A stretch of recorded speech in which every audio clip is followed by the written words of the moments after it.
اعوذ باللہ من الشیطان الرجیم بسم اللہ الرحمن الرحیم۔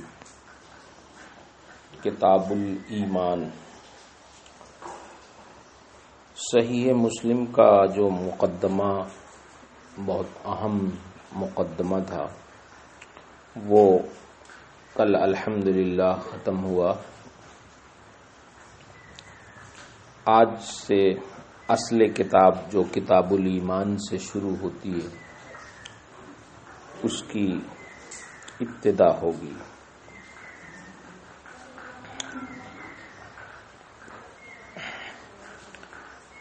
کتاب الایمان شروع کرنے سے پہلے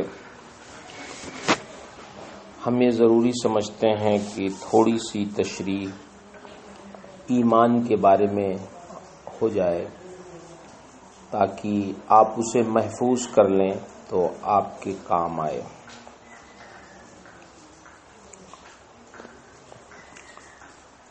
ایمان بعض لوگوں کا قول ہے کہ یہ امن سے ماخوذ ہے۔ باب افعال کا مصدر ہے جس کا لغوی معنی ہے کہ اپنے علاوہ کو مامون و محفوظ کر دینا۔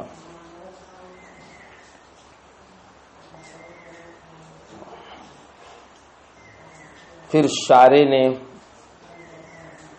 بطور وضع ثانی ایمان کو تصدیق کے معنی میں نقل کیا۔ یہ بعض لوگوں کا خیال ہے، لیکن علامہ سعد الدین تفتازانی نے اس قول کی تردید فرمائی ہے۔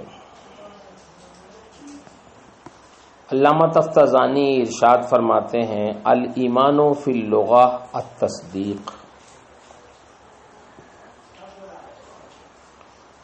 ایمان لغت میں تصدیق کو کہتے ہیں، یعنی تصدیق یہ وضع ثانی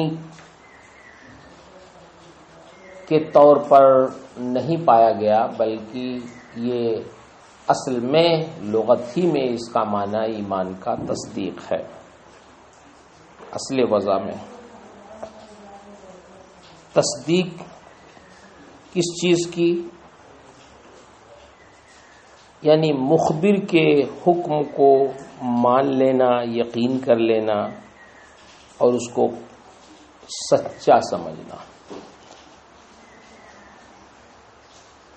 علامہ تفتازانی نے اپنے اس موقف پر قرآن و سنت سے دلیل بھی پیش کیا۔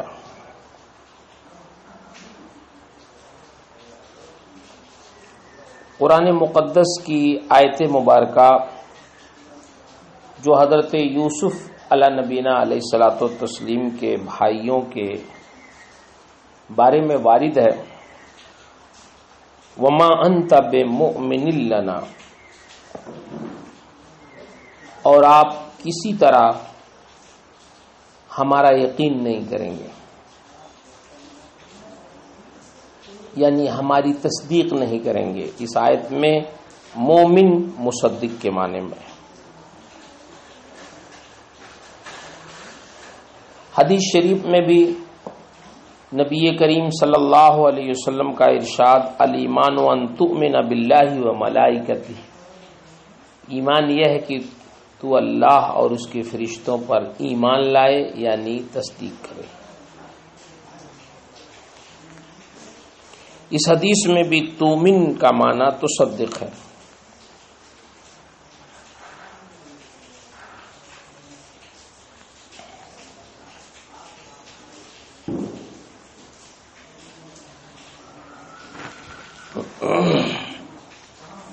تیسری دلیل یہ بھی ہے کہ نبی کریم صلی اللہ علیہ وسلم اعراب کو اللہ رسول پر ایمان لانے کی دعوت دیتے تھے،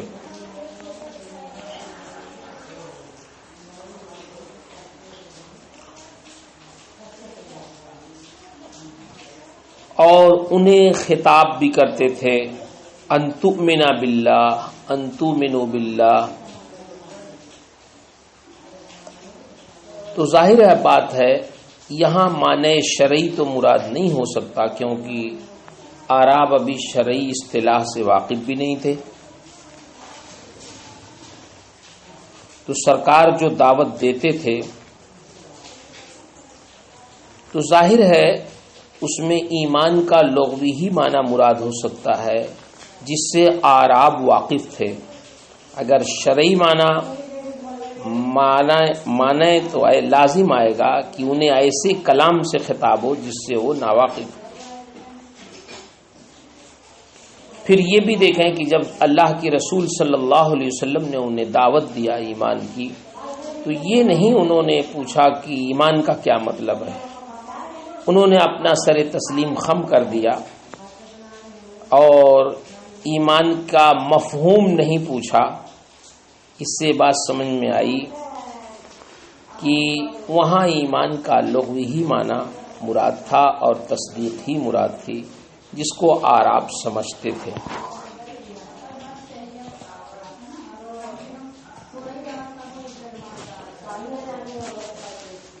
ایمان شرعی میں یہ تو لغوی بات ہوئی، ایمان شرعی میں اختلاف ہے۔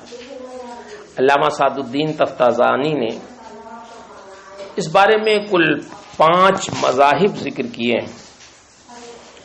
پہلا مذہب یہ ہے کہ ایمان تصدیق بالقلب اور اقرار باللسان کے مجموعے کا نام ہے۔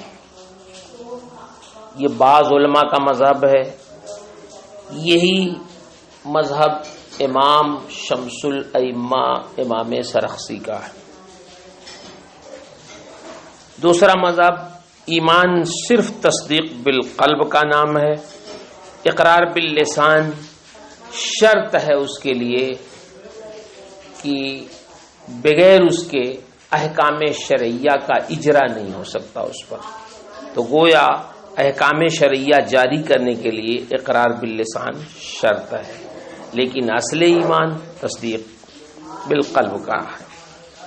یہ جمہور محققین کا مذہب ہے، جس میں ہمارے امام اعظم ابو حنیفہ رضی اللہ تعالیٰ عنہ بھی داخل ہیں، اور حضرت امام شیخ ابو منصور ماتریدی علیہ الرحمہ کا بھی یہی موقف ہے۔ تیسرا مذہب ہے ایمان تصدیق بالقلب، اقرار باللسان اور عمل بالارکان کے مجموعے کا نام ہے۔ یہ جمہور محدثین اور فقہا کا مذہب ہے۔ فقہا میں ہمارے امام صاحب یہاں داخل نہیں، آپ فقہا سے مراد فقہائے مالکیہ، شافعیہ، حنابلہ مراد ہے۔ معتزلہ اور خوارج بھی اسی کے قائل ہیں کہ ایمان تینوں کے مجموعے کا نام ہے، تصدیق بالقلب، اقرار باللسان، عمل بالارکان۔ چوتھا مذہب ایمان کلمہ شہادت کے اقرار کا نام ہے، یعنی صرف اقرار باللسان کا نام ایمان ہے۔ یہ ایک فرقہ ہے کرامیہ، اس کا مذہب ہے۔ پانچواں مذہب یہ ہے کہ ایمان ضروریات دین کی معرفت کا نام ہے۔ یہ قدریہ کا مذہب ہے، جہم بن صفوان کا بھی یہی مذہب ہے، اور بعض فقہا کا بھی یہی مذہب ہے۔ یہ 5 مذاہب علامہ تفتازانی علیہ الرحمہ نے ایمان کے شرعی معنی کے بارے میں ذکر کیا۔ علامہ تفتازانی فرماتے ہیں کہ شریعت میں ان تمام باتوں کی دل سے اجمالاً تصدیق کرنے اور زبان سے اقرار کرنے کا نام ایمان ہے، جن باتوں کا اللہ تعالی کی جانب سے نبی کریم صلی اللہ علیہ وسلم کا متواتراً لانا معلوم ہے۔ دوسرے الفاظ میں یہ کہہ سکتے ہیں کہ تمام ضروریات دین کی دل سے تصدیق کرنے اور زبان سے اقرار کرنے کا نام ایمان ہے۔ بعض اہل سنت بلکہ اکثر احناف کا بھی یہی مذہب ہے۔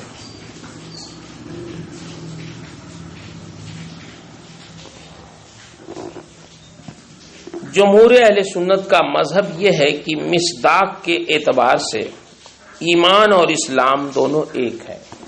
اب ایک بحث یہ ہوتی ہے کہ ایمان اور اسلام دونوں ایک ہیں یا دونوں الگ الگ ہیں، یہ بھی ایک بحث ہوتی ہے۔ ابھی تک تو ایمان کے شرعی اور اصطلاحی معنی میں جو مذاہب تھے وہ علامہ تفتزانی نے بیان کیا۔ اب یہاں سے ایک اور بحث شروع ہوتی ہے کہ اسلام اور ایمان دونوں ایک ہی ہیں یا دونوں میں کچھ فرق ہے۔ جمہور اہل سنت کا مذہب یہی ہے کہ مصداق کے اعتبار سے ایمان اور اسلام دونوں ایک ہیں، یعنی مصداق کا مطلب یہ ہوا کہ جس پر ایمان کا صدق ہوتا ہے اسی پر اسلام کا بھی صدق ہوتا ہے، اور جس پر اسلام صادق آتا ہے اسی پر ایمان بھی صادق آتا ہے۔ لہذا مصداق کے اعتبار سے ہر مومن مسلم ہے اور ہر مسلم مومن ہے۔ اس کے برخلاف بعض محدثین کا مذہب یہ ہے کہ ایمان تصدیق اور اقرار کا نام ہے، اور اسلام تصدیق و اقرار اور صوم و صلاۃ وغیرہ پر عمل اور منہیات سے پرہیز کرنے کا نام ہے۔ یعنی وہ دو چیزیں تو ہیں ہی، تصدیق بالقلب اور اقرار باللسان، اس کے علاوہ اعمال کو بجا لانا اور برائیوں سے منہیات شرعیہ سے بچ جانا، یہ بھی ایمان ہے۔ لہذا اس اعتبار سے آپ جب دیکھیں گے تو تھوڑا فرق ہوگا کہ جو بھی مسلم ہوگا وہ مومن ہے، لیکن ہر مومن مسلم نہیں ہے۔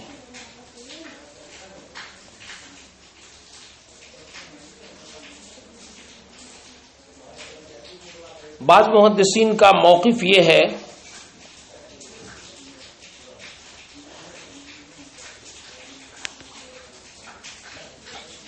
کہ اسلام عام ہے اور ایمان خاص ہے، لہذا اب اس تقدیر پر ہر مومن مسلم ہے، لیکن ہر مسلم کا مومن ہونا ضروری نہیں ہے۔ اس کی وجہ یہ ہے کہ ایمان کی اصل تصدیق ہے اور اسلام کی اصل فرما برداری ہے، تو کبھی آدمی ظاہر میں موتی تو ہوتا ہے مگر دل میں اس کے یقین نہیں ہوتا، لہذا اس تقدیر پر وہ مسلم تو ہے لیکن مومن نہیں ہے۔ جمہور اہل سنت کی جن کا یہ کہنا ہے کہ ایمان و اسلام میں مصداق کے اعتبار سے کوئی فرق نہیں ہے، وہ یہ آیت پیش کرتے ہیں قرآن مقدس کی، فَأَخْرَجْنَا مَنْ كَانَ فِيهَا مِنَ الْمُؤْمِنِينَ فَمَا وَجَدْنَا فِيهَا غَيْرَ بَيْتٍ مِنَ الْمُسْلِمِينَ۔ تو ہم نے اس شہر میں جو ایمان والے تھے نکال لیے تو وہاں ہم نے ایک ہی گھر مسلمان پایا۔ اس آیت مبارکہ میں حضرت لوط علیہ السلام کی طرف اشارہ ہے۔